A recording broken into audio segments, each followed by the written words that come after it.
Welcome to the Focus and Chill podcast, where we discuss productivity tactics that work for neurodivergent individuals. Every episode, we interview guests with lived experience of neurodiversity who also have a solid productivity and habit game, and pass the learnings on to you, our wise and benevolent audience. We're your hosts, Jeremy and Joey. I'm Joey, and I coach creatives to get moving on their most ambitious projects through the power of solid habits and strong focus. I'm also a perpetual student of psychology and perpetually on a quest to a one-armed chin-up. And I'm Jeremy, a neurospicy software developer turned startup founder, building the Focus Bear app to help people with ADHD and autism thrive at work. My cool party trick is leaving parties early so I can get to sleep in time for my 2-hour-long morning routine.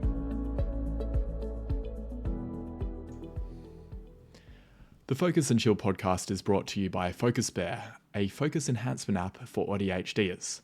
That's adults with both combined autism and ADHD. I'm Jeremy, I'm an ADHDer myself. I'm the founder of Focus Bear and also one of the hosts of this podcast.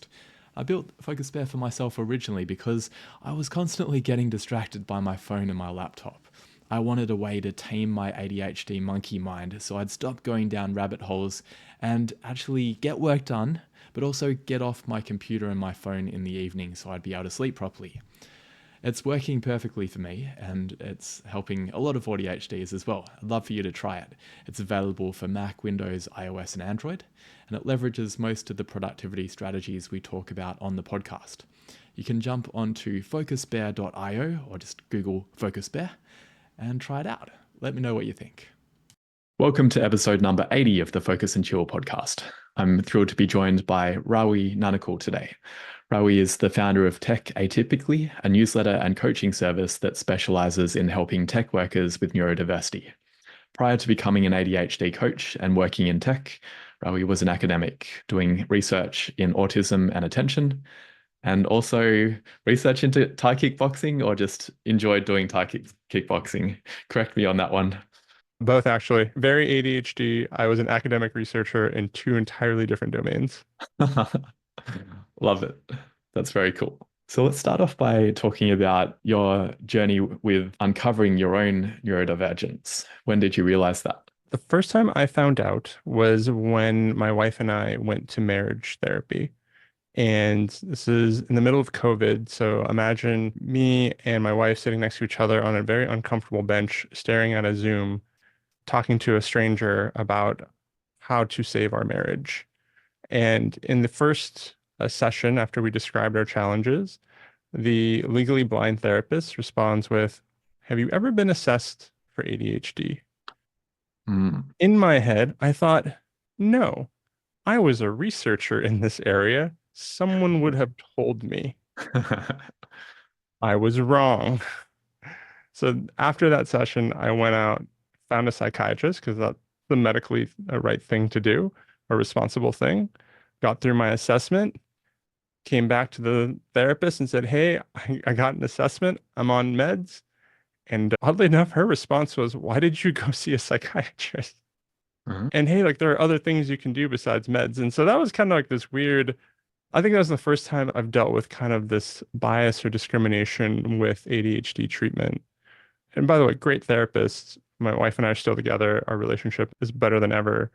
But that was that first foray into what it is to get diagnosed with ADHD and receive care, and then the perceptions that one gets in public when you reveal that fact about yourself. What do you think the therapist noticed about you that would have given them that idea?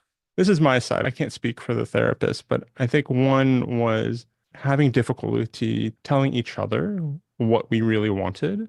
And then also the constant forgetfulness, like, hey, like, let's do this thing. We would agree to it. And then one of us wouldn't follow through with it, mainly me.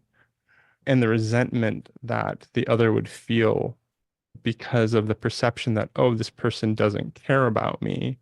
When in reality, it was just, I didn't write it down. I forgot. I didn't think you thought this was a priority anymore. And so for me with the ADHD, the biggest unlock for me, or the biggest improvements, is becoming more in touch with my feelings and also being courageous enough to share that want and need with the person I care about the most, which is very scary. when you're neurodiverse, right? Especially if you don't have a lot of friends, to now suddenly be tasked with being more open and honest, there's that default fear that you might lose them. Yeah, I really empathize with that, both what you just said and also with the not following through with commitments. It's been a source of conflict in my marriage as well, because a common thing is that we'll say that we're going to go leave the house, go on an adventure together at 11 a.m., and I get caught up in something that I'm doing. And then it's 1 p.m. and I say, okay, are we ready to go do the thing? And my wife is not interested in it and is upset at me because I missed the timing. It's a bit better now, but yeah, a big source of conflict. Has it been easier now in terms of finding people to talk to now that you've got this huge community that you've created with Tech Atypically? Do you have a lot more confidants that you can talk to? Yeah, there's a great network. I mean, that newsletter introduced us to each other, right? Mm. And I think the biggest, or one of the biggest gifts for me from it is being able to not to talk to people not just like me, right, but also very different from me. And I like to use this term with ADHD called flavor, right? The same symptom can be experienced in two different ways by the same person. Just like if you and I were to eat chocolate, it's like, ah, this is chocolate, but you might think chocolate is great. I may think chocolate is horrible. I might think the chocolate is super sweet. You might think the chocolate is very bitter. But the same symptom of, let's say, time management can be experienced in very different ways by the same person. And the strategies to cope with them may also differ in their solution, despite being the same experience or symptom. Yeah, very true. And it may be that the taste of chocolate changes from month to month as well. Correct. So, in terms of some of the things that brought you to seeking help, besides the issues in your relationship, what other challenges did you face? I noticed I tended to quit things when things got hard. And that's been a constant challenge through my life and a source of shame. And shame is something that has been a common struggle. Self-loathing is one of my kind of core ADHD struggles of I don't feel that I'm worthy. I don't deserve to be alive. I don't deserve what I have, etc. And now I have an ADHD moment where I forgot my main point here. What was the question again? In terms of the challenges that you faced, was it just in the relationship domain, or did the self-judgment and the shame come up in other areas? Yeah, so the quitting part, right? And it could Oh, be yeah. that I just forgot or I lost interest, right? Mm. Case in point of what just happened here. And I found it a common theme. Like I would do this thing, I'd be gung ho, and then I would lose energy about it, or I would switch fields. And you could never really tell up until more recently in becoming more regulated with my ADHD. I can look at things and say, oh, I left this thing because I was just done with it. It wasn't that I sucked at it. It wasn't that it was ADHD. I just lost interest. It was just like, oh, I was done with it. And from a career perspective, that having had at least 9 different careers throughout my life, 9. Well, at least, and I'm about to turn 40, I've had at least 9 different careers in entirely different domains. I carried a lot of shame about that. I'll tell you a quote from a friend of mine who also has ADHD, who's about the same age. And it's like, ah, like I have the title of someone in their late 20s, but the body of someone in their 40s. And that really resonated with me too, because I started my career in tech much later. So there are other 40-year-old principal PMs, VPs, etc. I am not at that level. Most of the people at my level might be in their, mid 30s, late 20s. And there's a sense of shame, like, oh, like, I'm not caught up to my peers. hmm. And the thing that really changed that image of self-loathing or the feeling of self-loathing and self-worth was being able to find my values. My personal values are curiosity and inclusion. And when I look at my life and the things I've chosen to do through the lens of those two values, everything made sense. Hmm. And so why was I a kickboxing researcher and a autism and attention researcher? Well, I was really curious, but I also wanted to be very inclusive of a group that has been traditionally marginalized. Hmm. And people with disabilities are discriminated against. Professional Thai kickboxers in Thailand are heavily discriminated against. They have a lower social standing than a typical human. They're just slightly above animals. Mm. And so having that ability to now look at my life and be proud of it and not just attribute it to fleeting desires and moments and be able to look at it and say like, oh, these are very deliberate things. And I might not have climbed the same mountain as high as someone else, but I've climbed many mountains. And that is something that I would not trade. And that's something I'm very proud of. Yeah, it sounds really fun. If you compare it to someone who just climbed the corporate ladder for 40 years versus the career you've had, I reckon I'd go for yours too. I reckon I've probably had maybe 5 or 6 different careers. I'm going to work on having 9. Seems like a good goal to have. I have 3 concurrently right now, which I don't recommend. Yeah, I'm going to ask you about the different aspects of your work in a bit, but just one last thing in terms of you were talking about how your curiosity led you to those careers. Have you found that's something that you're increasingly leaning into now in terms of some of the strengths that you have and some of the ways of coping with your challenges that you have compared to prior to diagnosis?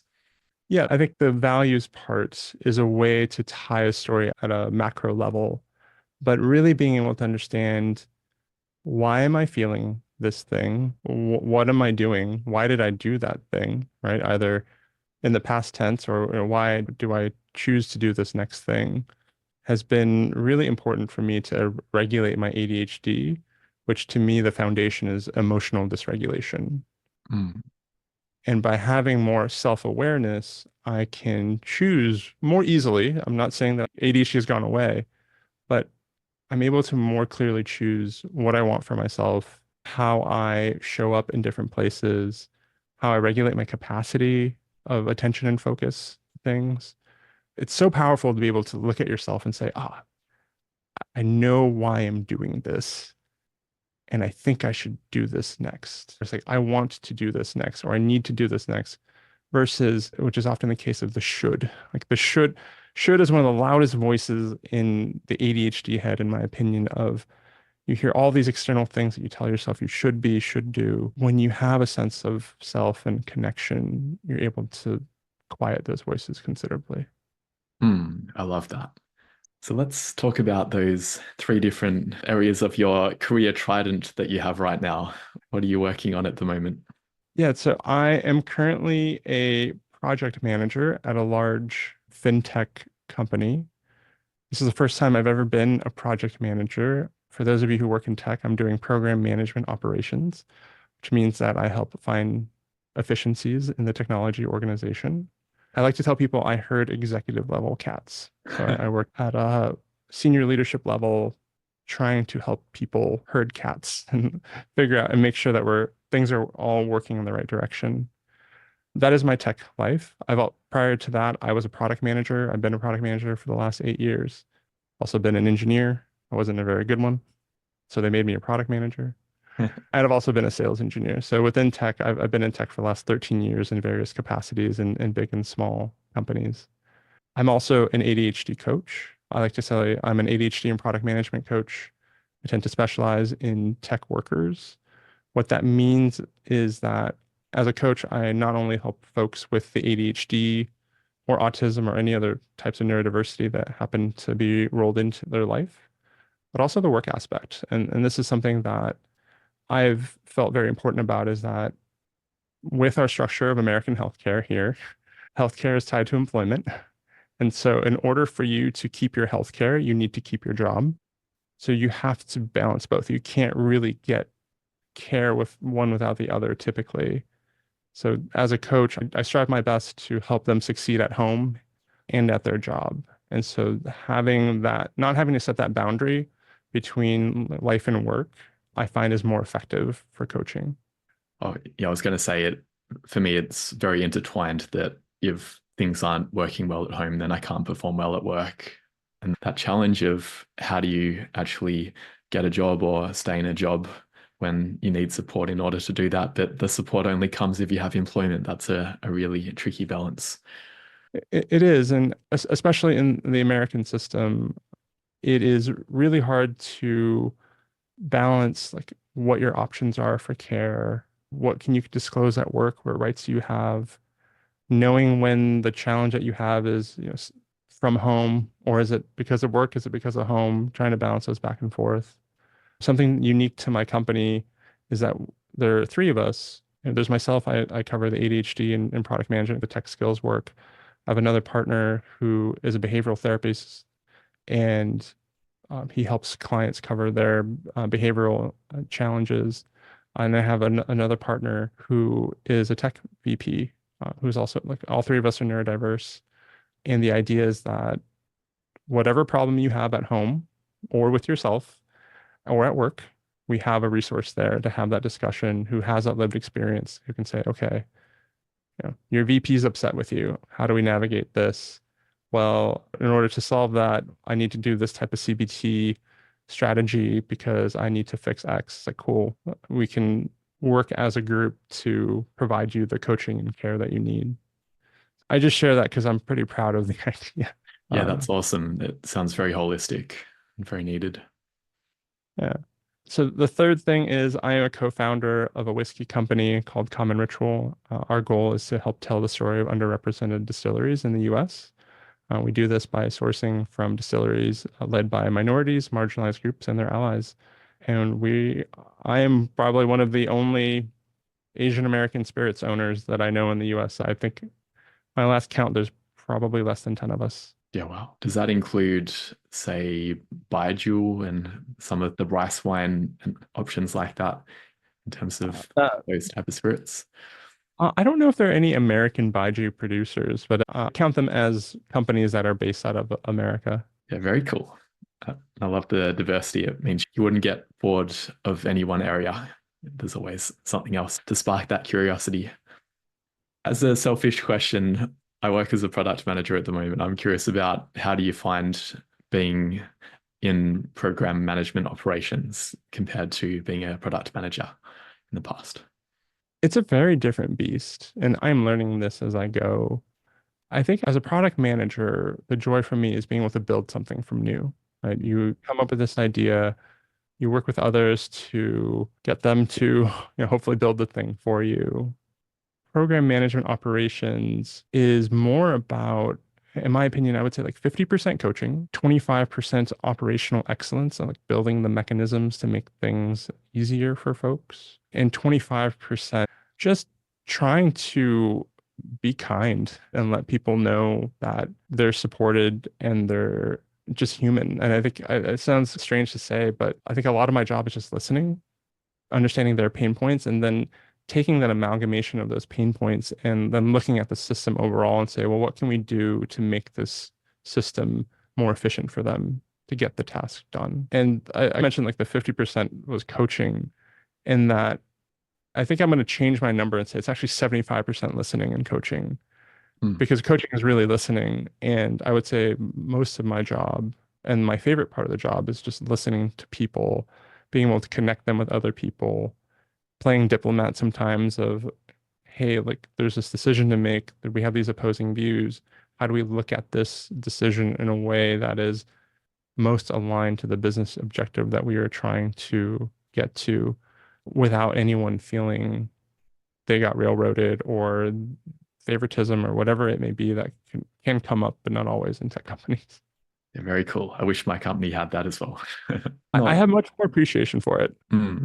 Yeah, it sounds really important. When you're not working in those three areas, what do you enjoy doing in the rest of your time? I run 5 days a week. I have a very regimented self-care morning routine, or at least I try to. And video games. So I think the ways that I turn my brain off are video games, running. I love exercise. I was a kickboxer, so I enjoy adrenaline. And I have a child. I have a small child who I'm trying to just get her to listen to me. She speaks 3 languages and she listens to me, none of them. So my free time is trying to learn how to just get her to get dressed in the morning on her own. Nice. Probably some crossover with trying to herd the executive cats. Very much so. Nice. So I was keen to hear, in terms of the listening aspect of your job, that's something that I personally have found hard in the past, and I still find hard. Is it something that you were always good at, or is it something that has been a more recent thing that you are able to do well? I think it was learned over time. I think it's a little bit of both. It's something that I am naturally gifted with. So my flavor of ADHD is that I can remember all the details you tell me except your name. And also I grew up in restaurants. So from the time I was born, since I can remember, I worked in a restaurant until I left for college at 18. And being a waiter or being in food service requires you to listen to a new set of strangers multiple times a night and learn what they need, learn what kind of voice or presence that you need to be in order to give them the service that they want. And I think that's really carried over into the areas that I've learned, such as tech sales, product management, coaching, etc. But I think it's just been so many reps of talking to strangers and being forced to listen to them and acknowledge that, hey, like the way that I might talk to someone or I think I may be listened to is just different than my own. Yeah, I can see how that would lead to great skill after practicing that a lot. I might have to go get a side job in a restaurant to improve my ability to listen. Because when you were saying before, and we were talking before the show about emotional regulation being one of the key issues with ADHD, which isn't captured by the DSM-5, and that's certainly the case for me. When I'm unregulated or dysregulated, that's when I find it really hard to listen, and I start getting into the blinkered view. I'm right, you're wrong. Any tips on navigating that? Because that you were saying that is often tied with focus, and I think it definitely is for me, or tied with productivity in these type of roles where I don't have direct reports as a product manager. I have to try and influence people, and making sure that I'm nice to them and that I'm listening to them even when they're wrong seems important. Any tips? Yeah, do you mind if we do a little coaching exercise? Do I have your Yeah, permission sure. to kind of share some coaching insight with me? I like to look at these types of challenges in three ways.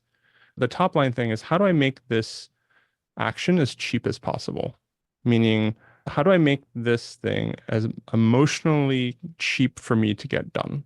So in this case, the task is to listen, right? We do that, and I break down in three ways. How do I prevent you from being in that situation as much as I can?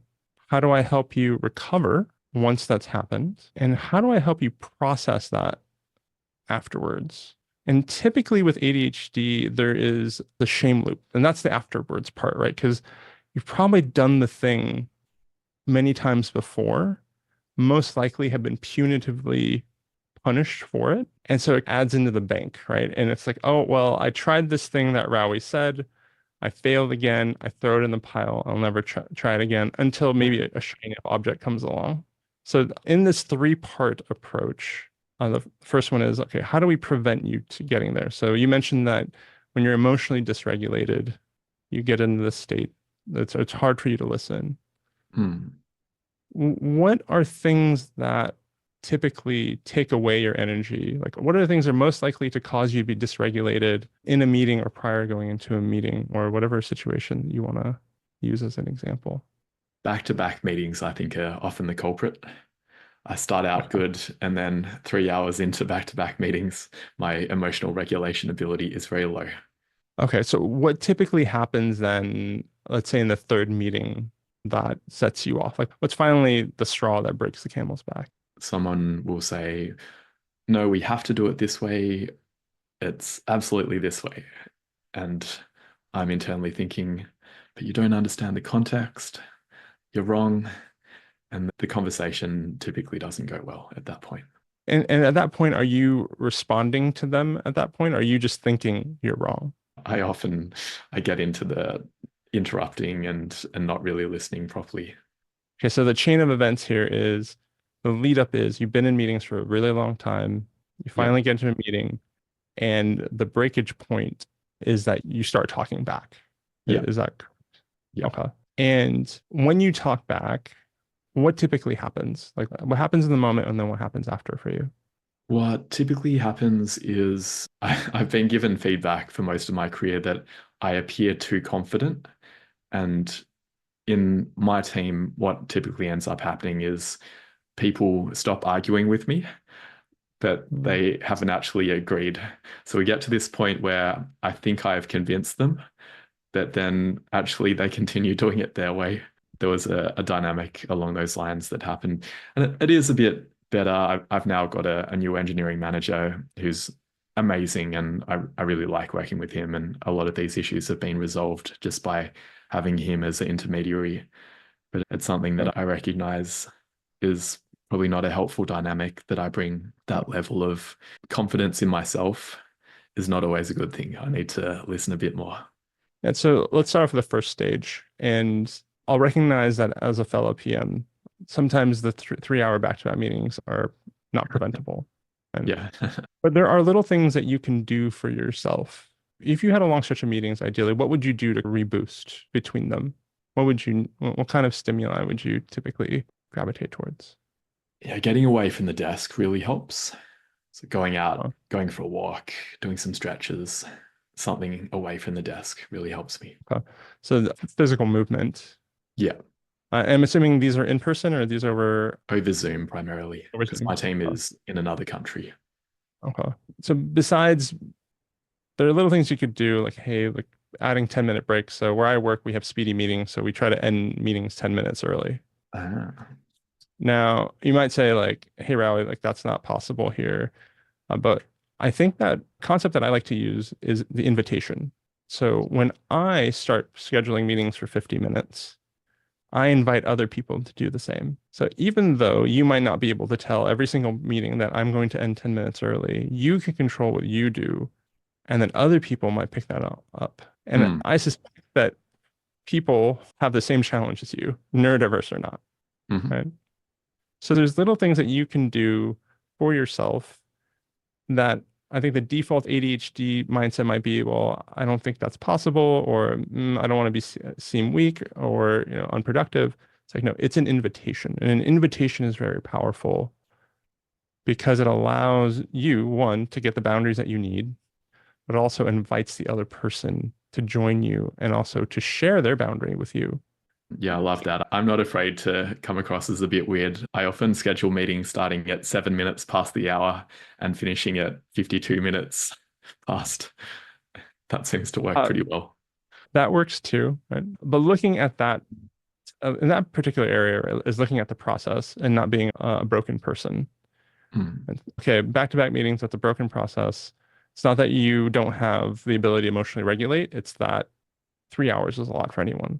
So moving on to stage 2, what to do to recover. And here, 2 of my favorites. One is to say, I need time to process. This is a very autistic friendly strategy as well as ADHD, in that you're saying that you need time, but you're not disclosing anything.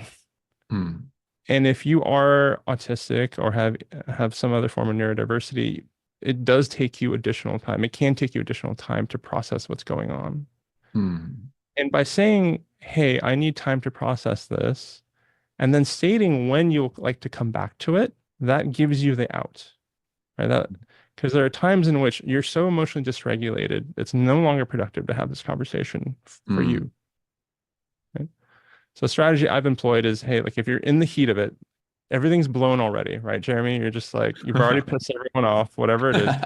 Hey, or hopefully it doesn't get to that point. You say, hey, like, that's a really good point. And this is another reflective technique. That's a really good point. I like that I see that you're coming from here. I'm thinking about this area. Now, this is the ADHD anxiety side. You're probably thinking about why they're wrong.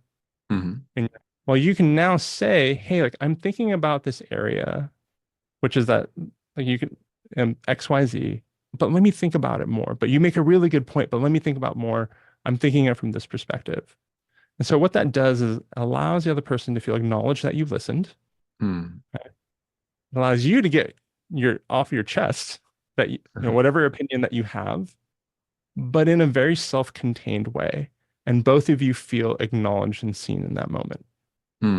So again, you can just say, hey, person, it's a very good point.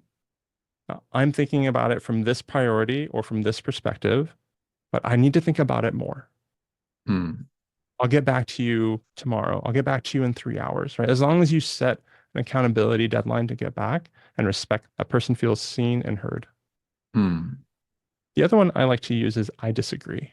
Just, hey, I disagree. And then being able to state why you disagree and in what perspective. This is very product managey, right? It's like, I disagree. Our user data shows that people do not use our mobile app. I don't think we should make more investments in this, right? But being able to say, when you say no, it seems very personal. When you say you disagree, it opens up the door more for the other person to refute that. And now you can have a conversation about the opinion. Whereas when you say just no, you're wrong, the door seems very finely shut. Yeah, I think the first strategy would work really well in my context. I'm going to give it a go. And it's practically what often happens, that in the heat of the moment, I feel like they're 100% wrong. But then I have some time to think about it and I see actually parts of what they're saying do make sense. So Yeah. I'll try and And practice that. And it reminds me a bit also about one of the relationship books that I've been reading from Dr. John Gottman, where he emphasizes the idea of taking timeouts when there's conflict in a marital or a romantic relationship, which is becoming unproductive, and that just to call it then and say, oh, I'll come back. I'll be back in an hour. I still love you, but I think we need to stop this conversation. The same thing could probably work well in a work context too. 100%. And the disagree component too allows you to lay it out in order for you to kind of assess how you're feeling, uh, and still kind of get out what you want. So oftentimes, because you're so pent up, right? Like you're dysregulated, you're trying to hold all this shit in. Giving yourself a little way to like kind of let it out safely allows you to kind of come back to baseline. So in the event that, hey, I need time to process doesn't work and you have to hash it out, being able to disagree allows you to kind of have that safety valve and slow down the moment so that you can get back to a discussion or some other exit point from the conversation. Yeah, love it. Right. Well, let's now take I was a gonna time out and we'll have a break and we'll come back with the remaining questions in a little bit. We forgot stage 3, by the way. Okay, we'll come back to stage 3 after the break. Hi there, Focus and Chillers. Are you ready to supercharge your knowledge in the realms of creativity, tech, and psychology? Come check out my fortnightly newsletter. In each edition, you'll get quick wins and actionable takeaways that you can put into practice right away. If this sounds like you, I'd love to have you as a reader. Subscribe for your fortnightly dose of insights. The link is in the show notes. And now, let's get back to the show. Okay, we're back from our break and keen to hear about stage 3. And so the last part here is, what do I do when I've done it again? I'm really trying not hard to say, oops, I did it again. So in the moment, you've now done this thing, right? And how do you recover? Because what happens is with a new strategy, as soon as it messes up once, we tend to go back to that emotional state and we kind of throw it out the door. So having a plan to expect that you're always not going to hit that goal makes the recovery a lot cheaper.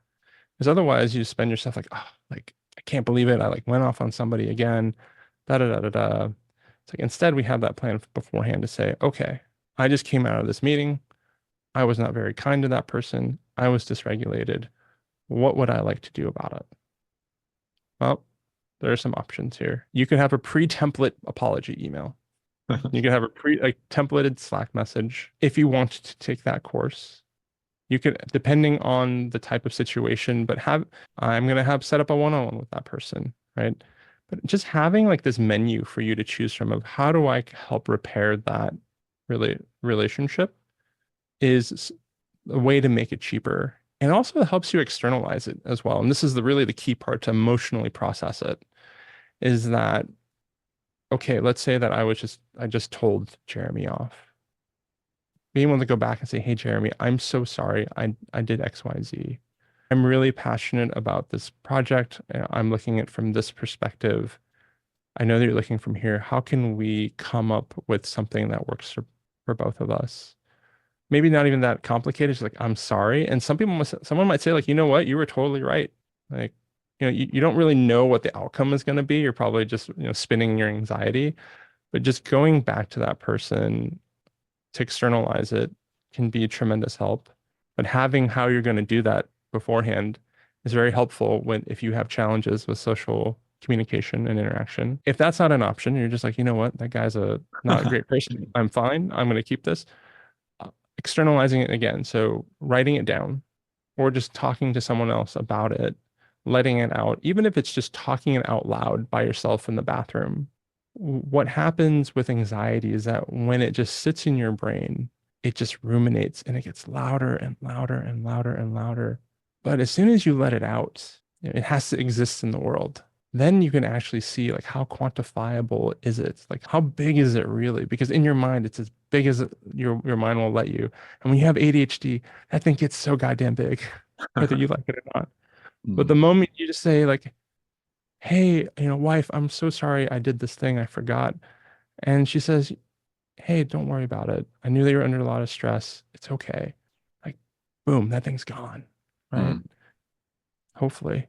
Being able to have that recovery plan so that you can get back to your baseline to now like try out the strategy again is I think probably the most important thing of adopting any new strategy is don't assume that it's going to work every single time. Mm. Come up with a plan on how you just get back on the horse as easily as possible. Yeah, I love that. It's something that I have many opportunities to practice. And right now, my success rate for doing it the correct way is probably below 50%. So hopefully I can get it more up to 70% or so, but also have that mindset that I might screw it up. But I like that idea of the templated messages or warning people in advance. I do feel very passionately about this. I may come across a bit strong.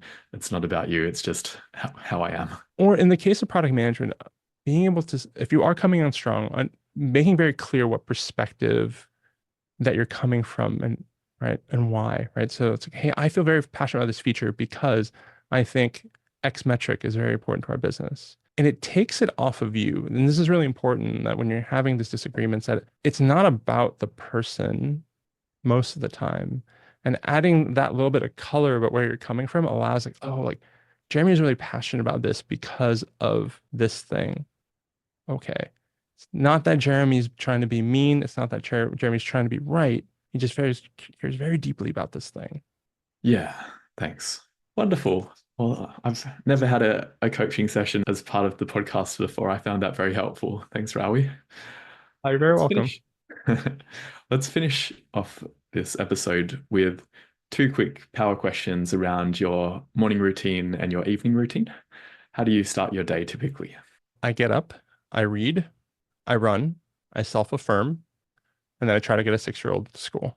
And for me, my reading time, so I try to spend as little time on my phone as possible in the morning. So I get up, I read for a while. You're like, how does he do that? Like, I'm in the bathroom. That's the secret. I was going to say that Sitting how there. does the Yeah. 6-year-old not find you during that time? It's my only quiet time is in the bathroom. If you're another parent out there, you know this pain. So I get up, I read. It's not that I'm like Zen or Buddhist about it. It's like, no, it's just my only quiet time. So I get up, I read, I run, and running is really important to me because that's when I get to do all my like free thinking. So I let my anxiety run wild during that time. And through that run, I'm able to suss out what are the top things I need to get done that day. Right. So this morning it was, what do I want to say on this podcast? Where does that priority fall with other things? And I find that when I'm running, the anxiety is controlled. I can say like, oh, well, here are 3 options.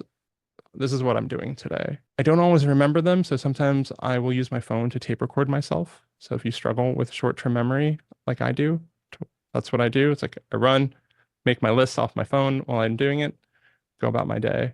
My exercise sets up my tone for the day, and then I do a quick affirmation. So after I run, I do enough, I have enough, I am enough. And that just kind of gives me a center to say like, okay, like, I can do this and that I'm ready. And then I go deal with a 6-year-old. I see why the affirmation is important prior to that. Yeah, and I'll throw this out too, is like people with a neurodiversity, there's something called delayed sleep syndrome, Mm. in which you fall asleep at different times or like your peak time. This morning routine works for me. I'm a morning person. That might not work for you. So being aware of when your peak focus times are and kind of slotting in the most important things that you want to get done during that time is another step. And that's a strategy that's on my website. Yeah, amazing. And then speaking of delayed sleep, how do you wind down in the evening? So I try not to look at my phone. So I try to do this method I found recently called the 10-3-2-1. So 10 hours before bed, no caffeine. 3 hours before bed, no alcohol. 2 hours before bed, no Yes. work. And then 1 hour before bed, no screen time. I fail at the screen time one every single night, but I'm trying really hard. I take medication to help me stay asleep. I'm the type of person that falls asleep immediately, but I cannot stay asleep because I will wake up in the middle of the night and hear Taylor Swift playing in my head, whether I like it or not. Uh, and so I do take ADHD stimulant medication, and that's one of the things that helps me. And this is a side effect that not a lot of people know about is taking the medication during the day can help you keep your brain more calm at night. And so it's a combination of medication and self-care routine to help me stay asleep, but it is a constant struggle. Oh, and a CPAP. I recently had a sleep study done.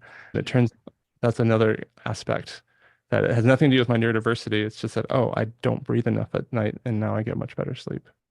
Yeah, I read that in your newsletter, and I'm booking a sleep study because I think I may have the same issue. Thanks so much for sharing that. So to wrap things up, where can people find your newsletter and hear more about you? You can find my newsletter at adhdpm.substack.com, or you can find my coaching website at techatypically.com. Awesome. Do you have any final words or asks for the audience? There are a lot of things that ADHD and neurodiversity give us, and I like to call them gifts. Gifts are what you make of them. I don't like to use the term superpower. I don't like to use the word kryptonite. It's a gift, and also that it's a disability. And this is something I want to call out in that when we only focus on like ADHD as a superpower, we forget about the most marginalized, the most impacted of us. You and I are quote unquote high functioning, but there are a subset of folks out there that cannot have a normal life. And when we say it's not a disability, we are discriminating against those that will never have a normal life. And we all have that struggle, but I want us to not forget those of us that struggle in ways that I hope that most of you don't have to experience. Thank you very much. We'll wrap the show with that. Thanks for having me. Thanks for tuning in to this episode of the Focus and Chill podcast. To listen to other episodes, jump onto podcast.focusbear.io. If you'd like to be a guest on the show, or you know someone who'd be a good fit, email us at team@focusbear.io. Otherwise, stay focused, stay chilled, and peace out.